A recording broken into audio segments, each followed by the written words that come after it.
Welcome to Lento English. Ready to level up your English? Here we learn through stories, slow, clear, and fun. Listen, relax, and enjoy the journey. One introduction. Imagine a city where the air is so thick with smoke and dust that you can barely see the sun. The sky often looks gray, not blue. Breathing might feel difficult and you might cough more often than normal. This is not a made-up story from a book or a film. It is a real situation for millions of people around the world. They live in cities where the air is very dirty. This serious problem is called air pollution. For many years, some cities have faced extremely bad air quality. New Delhi, which is the capital city of India, is one clear example. It has often been named one of the most polluted cities on Earth. But it is important to remember that New Delhi is not alone in this challenge.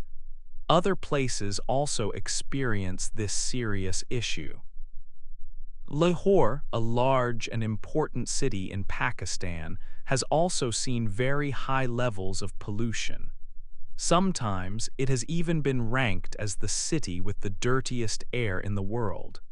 When the air in a city is this bad, it means it is full of tiny, harmful things.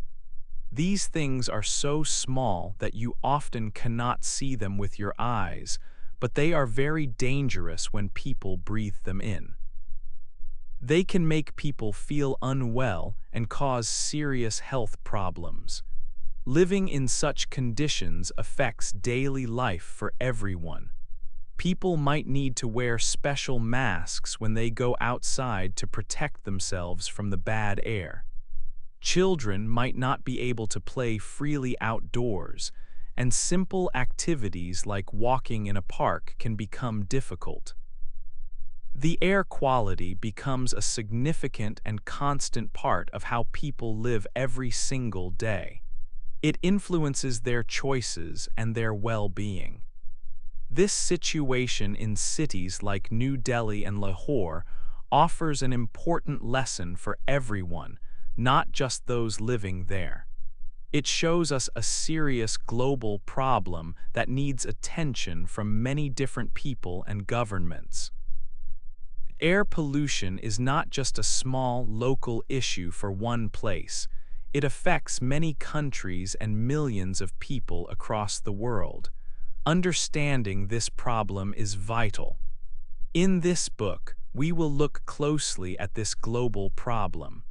We will learn what makes the air become dirty, how it can harm people's health, and what steps can be taken to make it better. Our aim is to understand this important topic with a neutral view. We will explore why having clean air is so important for all of us and for the future of our planet. 2. A city's air. The air in some cities can be very different from clean air. Imagine a city where the sky is not blue. Instead, it is often gray or even brown.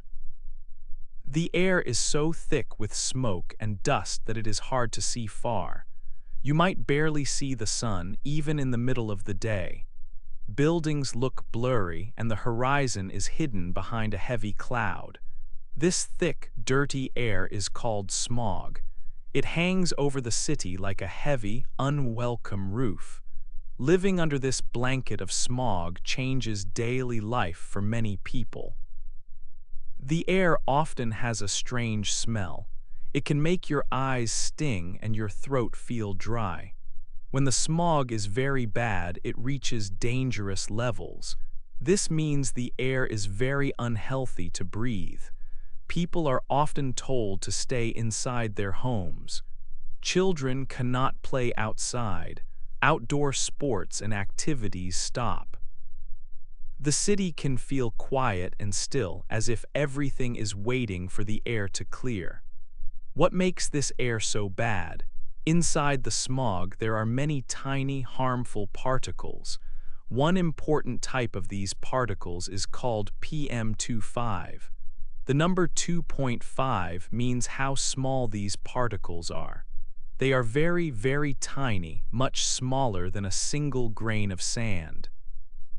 You cannot see them with your eyes alone, but these small particles are dangerous. When people breathe, these tiny particles can go deep into their lungs and even into their blood. Experts measure the air quality every day. They use special machines to count how many PM2.5 particles are in the air. This gives them a number. A low number means the air is clean and safe to breathe. But when the number is high, it means there are too many tiny particles. This tells people that the air is very polluted and not good for their health. For example, a number under 50 is usually good. A number over 100 is bad. These numbers help people decide if it is safe to go outside.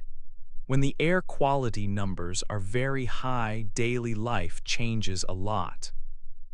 Many people wear masks over their mouths and noses when they must go outside. These masks help to filter some of the bad particles. Schools might close for a few days to protect students. People avoid going out unless it is truly necessary. The usually bright city becomes dim and gray. The sun's light struggles to come through the thick air, making everything look dull. This is a common picture of life in a city with very poor air quality. It affects how people live, work, and feel every single day. 3. Why is the air bad? The air in many cities becomes unhealthy due to several key reasons. These reasons often work together, making the problem worse. One major cause is the large number of vehicles on the roads. Cars, buses, and motorcycles are used by millions of people every day. Every time an engine runs, it releases exhaust fumes, which contain harmful gases like carbon monoxide and nitrogen oxides, as well as tiny particles. In cities with heavy traffic, these emissions are constant and build up quickly.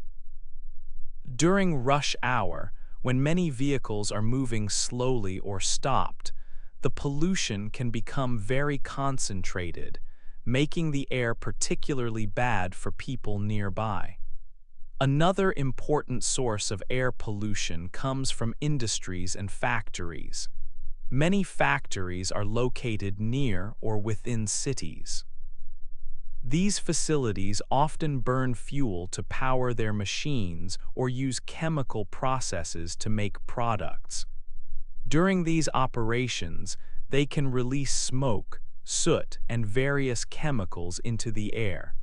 Some factories might produce more pollution than others, but collectively, their emissions add a significant amount of harmful substances to the atmosphere. This industrial pollution can be present 24 hours a day, adding to the problem continuously. A third important source of air pollution comes from farming activities, especially the burning of fields after crops are harvested. This practice is common in many agricultural regions. Farmers burn the leftover stalks and leaves to clear the land quickly for the next planting season. However, this creates huge plumes of thick smoke. When many farmers in a large area burn their fields at the same time, vast clouds of smoke can cover the region. These smoke clouds do not stay in the countryside where they are produced. Winds can carry them over hundreds of kilometers, pushing the smoke into distant cities. This means that even people living far from farms can be affected by agricultural burning, making their cities' air much dirtier. So, the unhealthy air that many cities experience is not caused by a single factor. It is a complex problem with multiple sources working together. The exhaust from millions of vehicles, the smoke and chemicals from industrial factories, and the widespread smoke from agricultural field burning all contribute to the poor air quality. Each source adds its own harmful substances, which then mix together in the atmosphere, creating a thick, smoggy layer. Because these sources are so varied and often linked to essential human activities like transport, manufacturing, and food production, controlling them is a big challenge. Understanding these main causes helps us to see why the air becomes so bad and shows us the different areas where efforts are needed to improve air quality for everyone. 4. The weather's role. The air quality in a city is not only about what people do. The weather also plays a very important role. Sometimes, natural conditions can make air pollution much worse. This helps us understand why some cities have very bad air at certain times. The winter season is often difficult for cities with air pollution. During colder months, air quality can become much poorer. This is because of several weather conditions that trap harmful particles close to the ground. It is like nature helps to keep the dirty air in place. One key reason for worse pollution in winter is cold air. When air near the ground is cold, it is heavy. Sometimes warmer air sits above this cold air. This warm air acts like a lid. It pushes down on the cold air. This means smoke, gases, and tiny particles cannot rise. They stay trapped at lower levels where people breathe. This makes the air thick with pollution and unhealthy to breathe. Another important weather factor is wind. Wind moves air around. Strong wind can blow polluted air away from a city. This helps clean the air naturally. But during calm weather, there is little or no wind. Without wind, the dirty air has nowhere to go. It just stays still, building up more pollution. This makes air quality worse each day without wind. Rain also helps clean the air. When it rains, raindrops fall.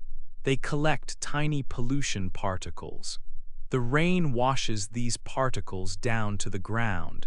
This process helps clear the air. But if there is no rain for a long time, this natural cleaning does not happen. Pollution particles stay in the air, making the smog thicker and air quality poorer. When all these weather conditions happen together, cold air trapping pollution, no wind, and no rain, the problem becomes very serious. Air quality can drop to dangerous levels. These weather patterns create a more serious health risk for residents. Breathing this air can make people sick. Understanding the weather's role is key to understanding air pollution. 5. A problem for health. Breathing dirty air every day is a serious problem for people's health. When the air is full of tiny, harmful particles, it enters our bodies each time we take a breath. This can cause many different illnesses and make people feel unwell. One of the main dangers is to our breathing system. People can develop coughs that do not go away.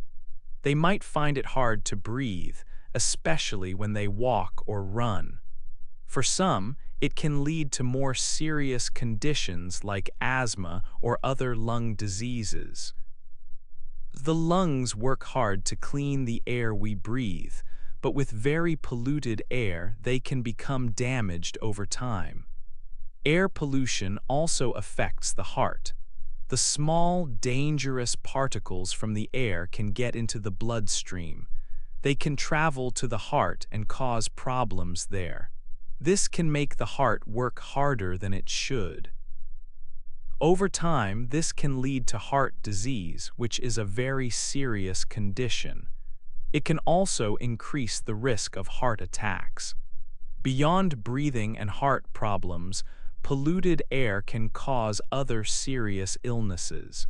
It can weaken the body's ability to fight off sickness. People may feel tired more often or get sick more easily. Long-term exposure to very bad air can even increase the risk of other severe health issues that affect different parts of the body. Some groups of people face bigger risks than others. Children are especially vulnerable. Their bodies are still growing, and their lungs are not fully developed. They also breathe more air for their body size than adults do. This means they take in more pollution. Young children can get sick often, miss school, and their health can be affected for many years. Older people are also at high risk. They might already have health problems, and dirty air can make these problems much worse. It can be harder for them to recover from illnesses caused by pollution. When people are sick from air pollution, it affects their daily lives. They cannot work or study well. Children cannot play outside safely. Families worry about their loved ones' health. This shows that clean air is essential for everyone's well-being. It is a key part of living a healthy and happy life in a city. The quality of the air directly connects to the health of all the people living there. 6. Looking for answers. Cities facing bad air quality are working hard to find ways to improve the situation. Governments and city leaders know that clean air is important for everyone. They are trying different ideas to help solve this big problem, looking for answers that can make a real difference. One important area is using new technology. Some places are trying special machines designed to clean the air. These machines, sometimes called smog towers, take in dirty air and then release cleaner air. This is a direct way to remove pollution. Another idea is making artificial rain. In some cities, like New Delhi, scientists have experimented with creating rain on purpose. Chemicals are sent into clouds to encourage rainfall. The goal is for this rain to wash away tiny particles and harmful gases from the sky. These new technologies are still being tested, but they show the innovative efforts being made. Governments are also making rules and laws to control pollution from its sources. These rules are very important for vehicles and factories.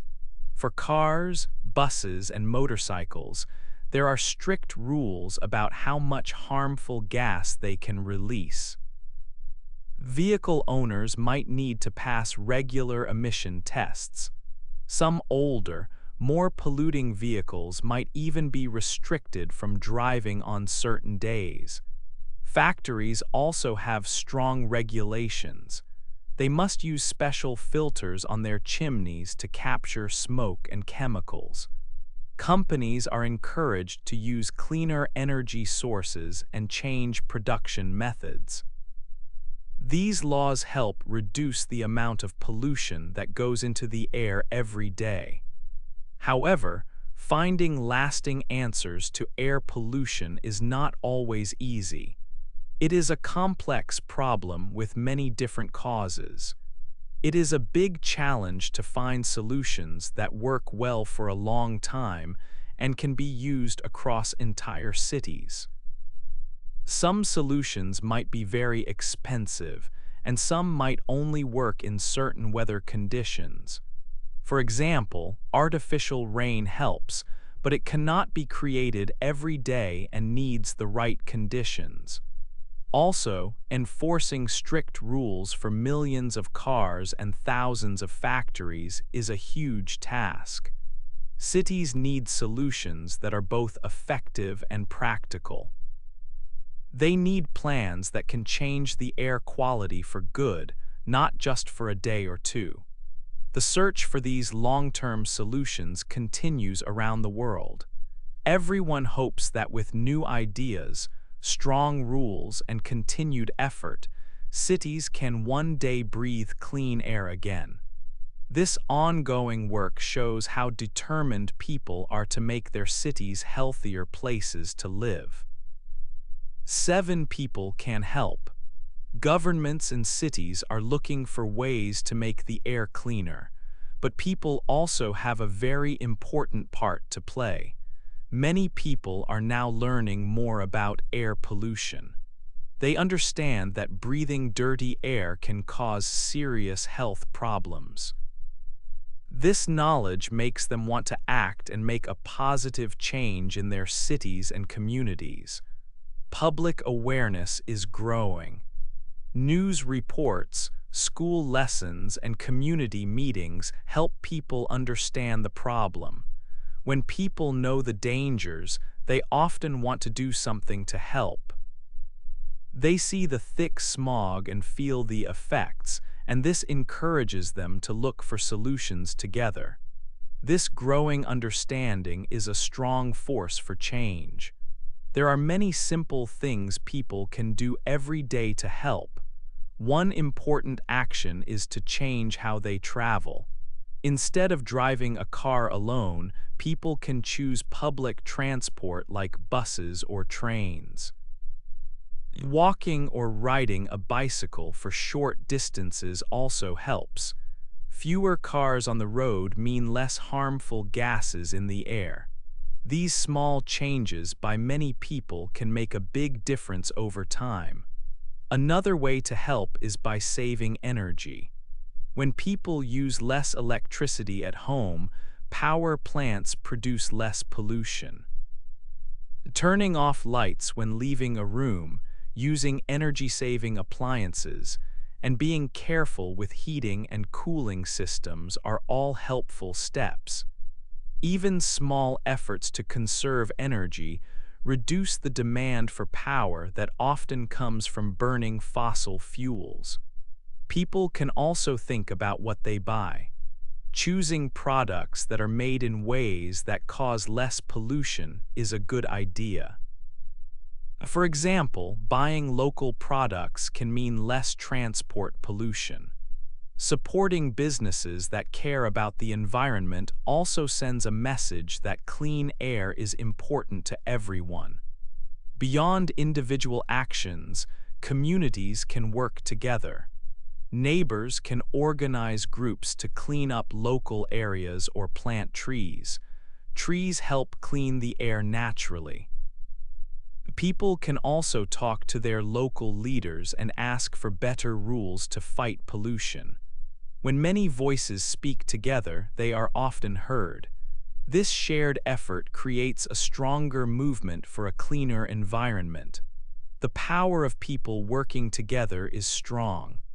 Each small action, when done by thousands or millions of people, adds up to something big. It shows that people care about their health and the health of their planet. A cleaner future for our cities needs everyone's help. By working together, people can make a real difference and help bring back clear skies and fresh air for all. 8. A lesson for the world. Dirty air is not just one city's problem. It is a global problem. Many cities have poor air quality. We have learned much from places like New Delhi in India and Lahore in Pakistan. These cities often face serious air pollution. They show that many people live with harmful air every day. This issue goes beyond borders. Pollution, like smoke from fields or gases from factories, can travel far. The air we breathe is connected. It is a shared resource for everyone. So the lesson from one polluted city is a lesson for all cities and countries. The main lesson is clear: clean air is very important. It is a basic need for a healthy life. When the air is dirty, people get sick. Children cannot play outside safely. Older people find it hard to breathe. This affects schools, hospitals, and community happiness. A healthy future for people everywhere depends on clean air. To solve this big problem, countries must work together. No single government or city can fix it alone. Pollution does not stop at a country's edge, so the solutions must also cross these edges. This means sharing new ideas, technologies, and learning from each other. It also means making rules to protect the air for everyone. Scientists from different countries can work together. They can find new ways to make energy cleaner. They can invent better filters for factories. Governments can talk to each other about how to reduce pollution from cars and industries. People in different communities can share their experiences and help each other make changes. The challenge is big, but so is the power of people working as one. If we understand that clean air is a shared goal, we can make progress. Every step, big or small, helps. Using public transport, saving energy, or planting trees are actions that add up. When many people do these things, the air starts to get better. Getting cleaner air takes time. It needs effort from everyone. Strong governments and active people are needed. The reward is a world where everyone can breathe easily. Children can see the sun and play safely. The lesson from these polluted cities is a call to action. A healthy planet needs clean air, and this needs global cooperation.